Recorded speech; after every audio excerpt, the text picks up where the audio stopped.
guys, welcome back to Living 757. Now, as we already know, Thanksgiving is more than just food and football, of course.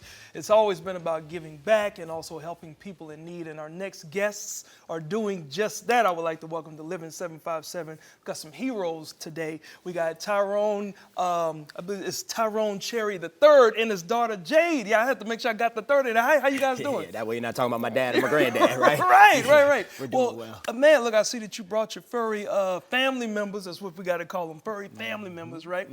Now, can you tell me the names? I need the names. Yeah, so we have Sarah Sanderson and Mary Sanderson. Mary Sanderson and Sarah Sanderson. You know what? I have never given my pets a last name. I could have easily given them my last name. I was like, no, this is mine.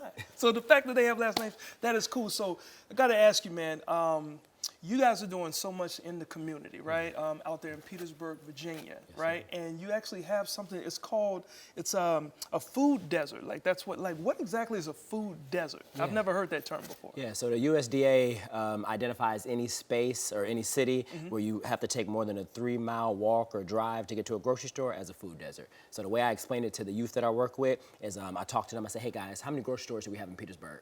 The answer is 1. All right, how many fast food restaurants do we have in Petersburg?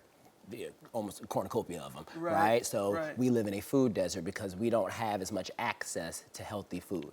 So access to healthy food, okay. Now, all this time I just thought it was about being in some place that was dry and you needed water and there was cactus and all types of stuff, right? Yeah. Okay, so now when it comes to the food, we all know food has to come from somewhere, right? So farms, right? You guys have your own farm, right? You guys own a farm. I mean, can you just elaborate, why is it important or what's so important about this farm? Yeah, so we actually don't own the farm. The community does. Oh, okay. Right. So we have the Petersburg Oasis Community Farm, and we decided to name it that because we were speaking about living in a so-called food desert. So we decided to grow our own oasis in that food desert, right? So we started a community farm. We have 3 commercial farmers there now that work there as an incubator farm for them, and then we took our quarter acre, my family and I, and we turned that into a youth farm to educate the youth. I'm an educator 20 plus years, so I wanted to get the babies engaged and educated and feel empowered in the area of agriculture. Now that is brilliant. So Jade, tell me, what is your role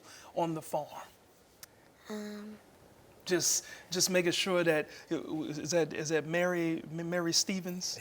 Sanderson. I was so close, but off at the same time. So what is your role with maintaining Mary? Taking care of her, making sure she has her food and her water.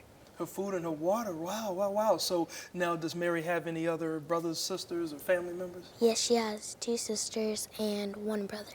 Really? Okay, yes. So let me guess the names, Ruth Ann and Sherry O'Terry?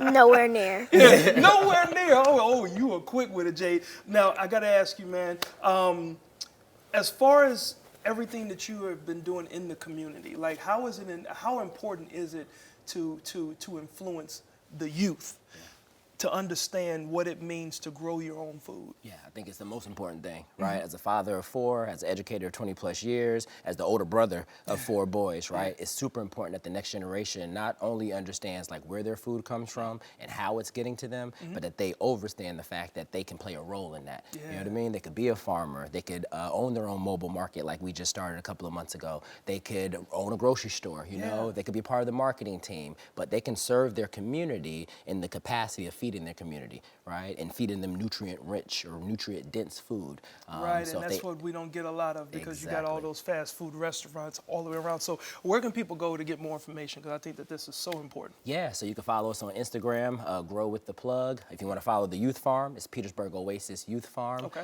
Our email is the same as those 2, Grow With The Plug and Petersburg Oasis Youth Farm. And just, reach out to us, Okay, now I got to ask you before we get out of here, Jade, you first. What's your favorite part about Thanksgiving that's coming up?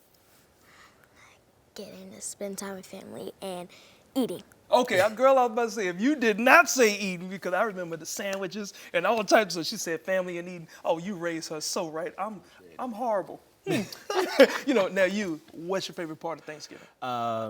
The family. The family. Yeah, the family, right? She's getting to go up to Michigan to see her grandparents, you know what I mean? We get to come over to the 757 and see the other set of grandparents and cousins. So, yeah, being able to connect with family. Yeah. Awesome, awesome. Well, thank y'all so much, and good to meet you. That duck has been still the whole time. So don't worry about it. Thanksgiving has nothing to do with you. You're right.